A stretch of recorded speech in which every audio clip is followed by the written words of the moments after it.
Morning Business, le débat. Et nous accueillons sur ce plateau Nicolas Dose et Jean-Marc Daniel. Bonjour messieurs. Bonjour. Alors après le Covid, on a tous, il y a eu beaucoup d'investissements immobiliers. On a acheté pour avoir un jardin, un balcon, une pièce en plus. Et puis là, tout s'est retourné. Les mètres carrés diminuent. Et la question, c'est même, est-ce qu'on va pouvoir acheter? Alors Nicolas, est-ce que demain, on va pas tous finir, même locataires? En tout cas, jeunes et accession à la propriété commence vraiment à être deux mots qui s'éloignent. C'est très clair. Alors là, on a eu la photographie des 6 premiers mois de Century 21. Il faut reconnaître que l'équation impossible se confirme. Et le cocktail est fait de 3 éléments principaux. L'argent est de plus en plus cher. En un an, le taux à 20 ans hors assurance est passé de 1 à 3,5%. Vous prenez un ménage qui a 4 000 euros de revenus. Aujourd'hui, il peut emprunter 230 000 euros, 50 000 euros de moins qu'il y a un an. Ensuite, le deuxième élément, c'est les banques sont de plus en plus frileuses. Alors, elles ont des demandes en apport personnel qui ont considérablement augmenté. Donc là, aujourd'hui, en moyenne, l'apport personnel, c'est 89 000 euros qu'il faut sortir de sa poche. On commence à être sur des montants vraiment importants. Et cet apport personnel, en 2 ans, il a été multiplié par 3,5. Alors, c'est vrai que si on regarde en coulisses, les banques aujourd'hui, les banques françaises ont une particularité, c'est qu'elles ne bénéficient pas de la remontée des taux comme leurs collègues des autres pays européens, car elles ont un stock de crédit qui est principalement à taux fixe. Donc c'est un élément typiquement français. Donc là, on a un deuxième élément du triangle infernal, le fait qu'il faut un apport personnel de plus en plus important. Et le troisième élément du triangle infernal, ce sont les prix. Ah oui, les prix baissent. Et les prix ne baissent absolument pas au rythme auquel les taux sont en train de remonter.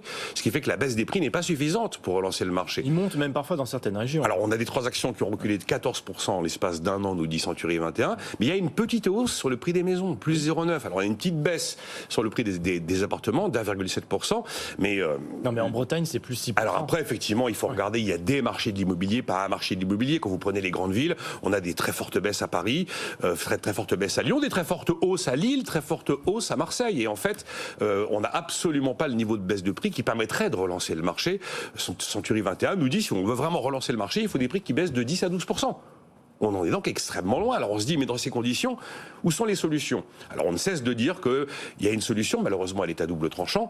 On va libérer un petit peu les conditions qu'on impose aux banques pour octroyer du crédit sur le taux d'effort, le montant qu'on doit rembourser tous les mois, ou encore sur la durée des prêts, aller au-delà de 25 ans. Mais c'est à double tranchant, parce qu'automatiquement, une solution comme ça va donner plus de pouvoir d'achat immobilier à un ménage, mais va aussi finir par dégrader la situation financière des ménages, voire conduire à une reprise des dossiers de surendettement. Alors il y a un phénomène qu'on a observé, c'est les prêts familiaux. Vous allez devant le notaire, vous faites un prêt à taux zéro familial. Bon, tout le monde n'est pas capable, toutes les familles ne sont pas capables de le faire. Qu'est-ce qui se passe sinon? On voit qu'on achète plus petit, prenez en 6 mois, budget équivalent, 5 mètres carrés en moins. Ou alors on essaie d'aller d'un endroit à un autre pour chercher un mètre carré un petit peu moins cher.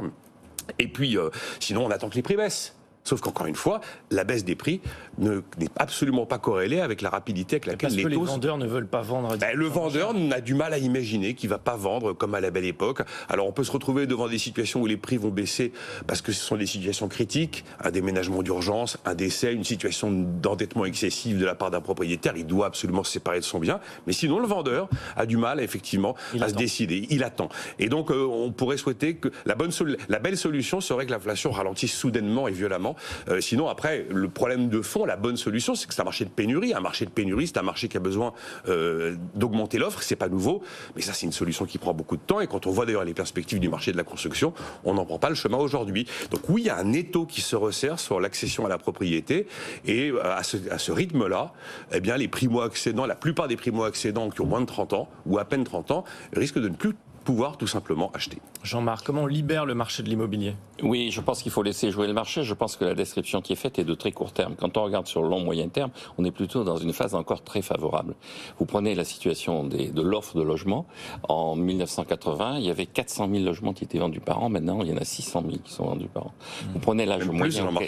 Comment on a fait 1 million de transactions en 2022. Oui, mais 600 000 de primo-accédants. Ah oui, d'accord. De résidence principale, parce que vous avez aussi des résidences secondaires. Vous regardez l'âge moyen du primo-accédant, on était à 38 ans en 2000, on est à 36 ans maintenant. Vous regardez l'évolution du prix moyen du mètre carré, effectivement, il a considérablement augmenté avec une accélération à partir du moment où les taux d'intérêt ont baissé. Il a augmenté de 4% par an en moyenne depuis 2002, alors que les prix ont augmenté de 1,3%. Et donc, effectivement, vous avez eu un déport de marché vers une augmentation des prix. La correction, c'est effectivement après la baisse des prix. Or, s'il y a une chose qui est bien analysée en théorie économique, c'est l'évolution du marché immobilier. Même Akerlof a eu son prix Nobel là-dessus. Qu'est-ce qu'il raconte? Il dit qu'il y a une phase qu'on appelle en anglais la phase des chiens de faïence. En anglais.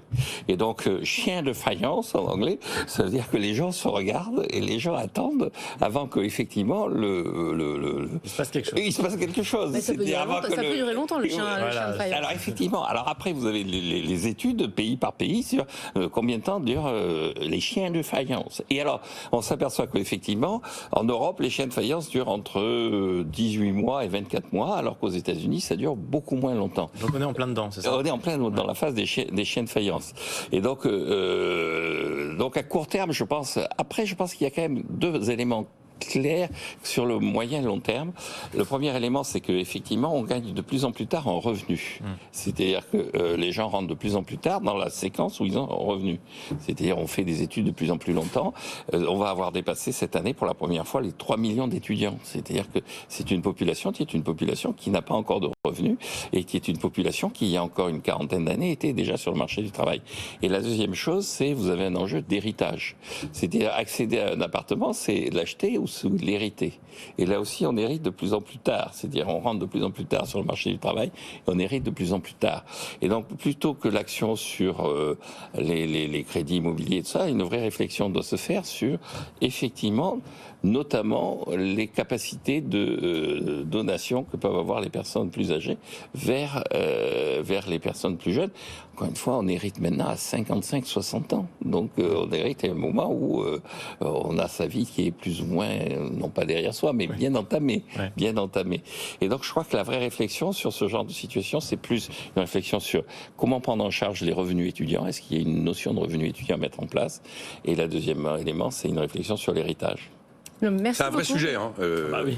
La fiscalité évolutive en fonction du moment où on donne. Et plus on donne tôt, moins on est taxé. Ah oui, je crois que c'est un véritable enjeu. Mais aujourd'hui, ce sont les chiens de faïence. Oui, c'est des chiens de faïence Voilà. en anglais. Donc le lundi, citation latine, le mardi, citation Chien de anglaise faïence. avec Jean-Marc Chien de Daniel. faïence. Merci beaucoup, messieurs. Et puis